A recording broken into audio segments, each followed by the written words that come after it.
সিয়াম আমাদেরকে বলে তোমার সামনে মুখরোচক এত চমৎকার খাবারের ডালা সাজানো আছে, পেটে ক্ষুধা আছে, বাট আল্লাহর অনুমোদন নাই, সেজন্য তুমি খাচ্ছ না।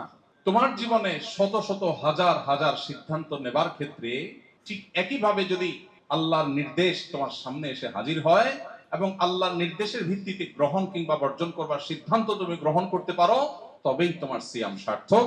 এবং মূলত তোমার সিয়াম বা রোজা তোমাদেরকে সামগ্রিক জীবনে যে রোজা রাখতে হয় সেই রোজা রাখতে তোমাকে সাহায্য করে। গোটা পৃথিবীর চতুর্দিকে আপনি যদি তাকান, এখন চতুর্দিকে একটি আহ্বান, সেটা হলো ভোগ করো, ভোগের দাওয়াত। ইসলাম শুধুমাত্র আমাদেরকে ত্যাগের কথা বলে, স্যাক্রিফাইসের কথা বলে। কেন? কারণ ত্যাগ এবং স্যাক্রিফাইস মানুষকে মানুষ করে তোলে। ভোগ এটা পশু পাখিও পারে, এটার জন্য কোনো যোগ্যতার প্রয়োজন হয় না, সবাই ভোগ করতে পারে। ত্যাগ সবাই করতে পারে না। সিয়ামের মধ্যে দেখুন আপনি, আল্লাহ তাআলা আমাদেরকে তিনটা জিনিস ত্যাগ করতে বলছেন: পান, আহার, যৌনতা।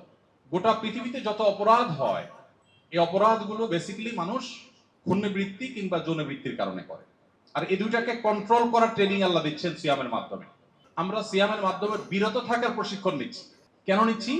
কারণ আমার জীবনে প্রতিদিন সাবকনশিয়াস মাইন্ডে, অবচেতন মনে আমি শত শত ডিসিশন মেক করতে হয়, শত শত সিদ্ধান্ত নিতে হয়। আপনি ঘুম থেকে উঠলেন, দোয়া পড়বেন কি পড়বেন না, সিদ্ধান্তের ব্যাপার। আপনি ওয়াশরুমে যাবেন, ডান পা দিবেন না বাম পা দিবেন, ডিসিশনের ব্যাপার। আপনি ফজরের আজানের পর মসজিদে যাবেন না শুয়ে থাকবেন, সিদ্ধান্তের ব্যাপার। আপনি রাস্তায় বেরিয়েছেন, কারোর সাথে ঝগড়াঝাটি হয়েছে, মুখ খারাপ করবেন নাকি আত্মনিয়ন্ত্রণ করবেন, ডিসিশনের ব্যাপার। আপনি সোশ্যাল মিডিয়া স্ক্রল করছেন, একটা পোস্ট এসেছে আপনার চোখের সামনে, এটা ক্লিক করে ভিডিওটা দেখবেন নাকি প্লে করবেন না, সিদ্ধান্তের ব্যাপার। রিয়্যাক্ট করবেন, তো অনেকগুলো অপশন আছে, কোন রিয়্যাক্ট করবেন, সিদ্ধান্তের ব্যাপার। কমেন্ট করবেন কি করবেন না, করলে কোন কমেন্ট করবেন, সিদ্ধান্তের ব্যাপার। আপনার স্ত্রীর সাথে আপনার কোনো বিষয় নিয়ে একটু বাদানুবাদ হয়েছে, আপনি কি সীমা ক্রস করবেন কি করবেন না, সিদ্ধান্তের ব্যাপার। প্রতিদিনই আমরা যত সিদ্ধান্ত নেই, এগুলো নোট করা হলে দিন শেষে হয়তো দেখা যাবে প্রতিদিন শত শত সিদ্ধান্ত আমরা নিয়ে থাকি। এগুলো অবচেতন মনে, হয়তো প্ল্যান মাফিক না। সিয়াম আমাদের জীবনে সেই সিদ্ধান্ত গ্রহণ করার ক্ষেত্রে গুরুত্বপূর্ণ ভূমিকা রাখতে সাহায্য করে। কিভাবে? এখন আর আধা ঘন্টা পরেই আমরা ইফতারের জন্য প্রস্তুতি নিব, ইফতার করবো ইনশাআল্লাহ। সবাই এখন ক্ষুধার্ত প্রায়। ইফতারের রকমারি পসরা সাজিয়ে আমরা যখন বসি, একদিকে পেটে প্রচন্ড ক্ষুধা, অপরদিকে মুখরোচক সব খাবার আমাদের সামনে আছে, আমরা চাইলেই খেতে পারি, কিন্তু আমরা অপেক্ষা করি আজানের। কেন অপেক্ষা করি? খাবারও আছে, ডিমান্ডও আছে, বাট আমি খাচ্ছি না। কেন খাচ্ছি না?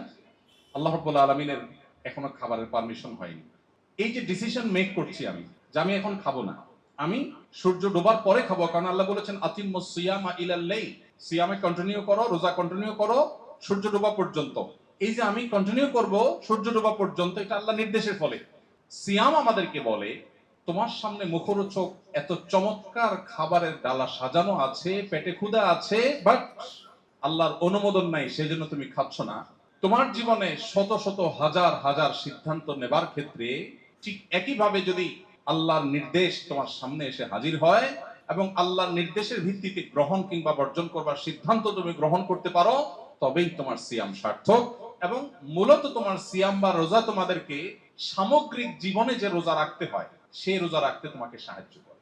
কারণ রোজা যদি তাকে তার সামগ্রিক জীবনের সিদ্ধান্তকে নিয়ন্ত্রণ করতে শিখায়, ইফতার এর ওয়াক্ত হওয়ার আগ পর্যন্ত যেরকম সংযমী থাকেন তিনি, আমার সামনে ঘুষ নেওয়ার সুযোগ আছে, এদিকে আমার টাকার দরকারও আছে, কিন্তু আল্লাহর অনুমোদন নাই, আমি বিরত থাকলাম। এই বার্তা যদি নিতে পারি, এই এক্সারসাইজে যদি আমি আনতে পারি নিজেকে, তাহলে সে হলো সফল রোজাদার, সে হলো সার্থক সিয়াম পালনকারী। আর যার সিয়াম তার সামগ্রিক জীবনে কোনো পরিবর্তন আনলো না, তার জীবনে কোনো সিদ্ধান্তের মধ্যে কোনো হেরফের হলো না, সে শুধু সাহারি খেলো আর ইফতার করলো, তারাবি পড়লো আর রোজা রাখলো, কোরআন এবং হাদিস বলছে এই সিয়াম সেই সিয়াম নয় যে সিয়াম আপনাকে জান্নাত পর্যন্ত নিয়ে যাবে, যেটা আপনার জীবনকে, আমাদের জীবনকে সার্থক করবে। রব্বে করিম আমাদেরকে সিয়ামের সে মর্মকে অক্ষরে অক্ষরে উপলব্ধি করে শুধু এই 12 বা 14 ঘন্টার রোজা নয়, সামগ্রিক জীবনটাকে আল্লাহ তাআলা রোজায় পরিণত করার তৌফিক দান করুন। মোহতারাম হাজরিন, বিষয়টিকে সহজে বোঝার জন্য ভারতীয় উপমহাদেশের অন্যতম একজন বড় মনীষী ছিলেন সৈয়দ আবুল হাসান আলী আন-নাদবী রাহিমাহুল্লাহ। তিনি অত্যন্ত চমৎকার একটু উপমা দিয়েছেন। তিনি বলেছেন, রমজানের রোজা এটা একটা রোজা, আমাদের জীবনে রোজার আরেকটা পার্ট আছে, আরেকটা অপশন আছে, আরেকটা রোজার আরেকটা ভার্সন আছে। কি সেটা?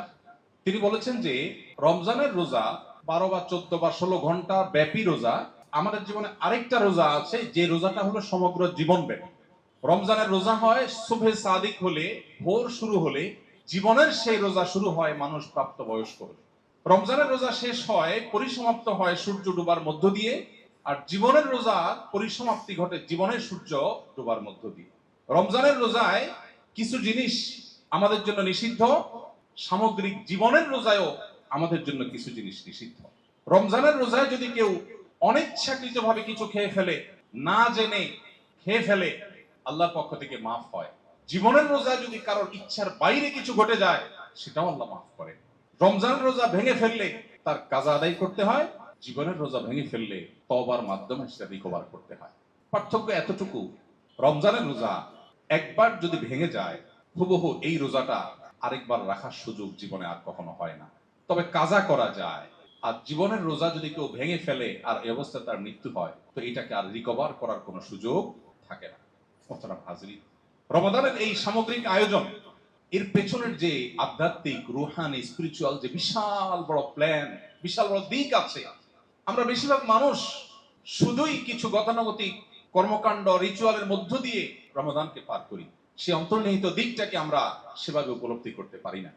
সিয়াম যেন শুধু আমাদেরকে পানাহার আর যৌনতা থেকে একটা লিমিটেড সময় যেন শুধু বিরত না রাখে, বরং আমাদের সামগ্রিক জীবনে যেন আমরা পরিপূর্ণ অর্থে সেই জীবনের যে সিয়াম, জীবনের যে রোজা, সেটা রাখার তৌফিক দান করুন। প্রিয় ভাইরা আমার, রোজা রাখার ফলে ইফতারের একটা আনন্দ আছে না? আপনার জীবনের কোন একটি নাস্তা রমজানের একটি ইফতারের আনন্দের ধারে কাছেও নাই। রোজাদার ব্যক্তির জন্য আল্লাহর তরফ থেকে দুটি আনন্দের বরাদ্দ আছে। একটি আনন্দ নগদ, আরেকটা বাকি। নগদ আনন্দটা হলো বান্দা যখন ইফতার করে অথবা যখন ঈদ উদযাপন করে, সেটাও এক প্রকারের ইফতার। 30 দিনের রোজা ভঙ্গ হয় ঈদের মাধ্যমে। ইফতারের সময় যে আনন্দ, আল্লাহ বলছেন এটা আল্লাহর প্রদত্ত আনন্দ। পৃথিবীর অন্য কোন নাস্তা, যেখানে হয়তো 100 আইটেমের বুফে আপনি নাস্তা করতে পারেন, কিন্তু মাত্র একটু ছোলা মুড়ি, একটু খেজুর আর শরবত নিয়ে বসে ইফতার করার মুহূর্তের যে আনন্দ, আল্লাহর শপথ করে বলছি, এই আনন্দের সাথে আনন্দ আপনি তুলনা করলে আপনি কখনো মেলাতে পারবেন না যে এর সাথে এটা কোনোভাবে তুলনাযোগ্য।